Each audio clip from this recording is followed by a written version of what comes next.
Hi, this is Analytics, and welcome to another lesson. If you find this video helpful, don't forget to like, subscribe, and share your thoughts or questions in the comments. Let's get started. Sometimes when you are creating a table visual in Power BI and you bring a numeric column into your visual, you will see only one single value instead of an entire column. So let's go to the table view just to understand our table. It's a small table with sales data. I have my customer ID, the date for each sale, the name of the customer, the product sold, the number of units sold, and the unit price. And you see, it's an entire column. But in my report view, I'm creating a table visual.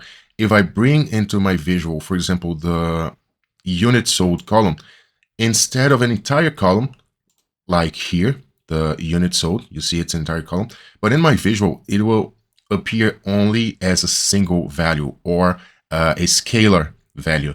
But why does this happen? It happens because automatically, by default, Power BI tends to sum up all the values if it's a numeric column. Of course, if I'm using a text column, for example, the product category, it's not going to happen because it can't sum up the text in the column. But if I'm using a numeric column, it tends to, by default, summarize the data. In this case, typically Power BI will sum up all the values and bring you a single scalar value. And how can you avoid that? If you want to show all the values here in the column, all you have to do is in the data panel, the panel in which you select the columns for your visual, all you have to do is click this right arrow, and then in summarization, just choose don't summarize.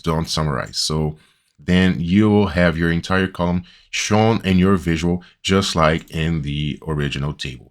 I hope you like this quick tip. Don't forget to like, subscribe, leave a comment. See you in the next video.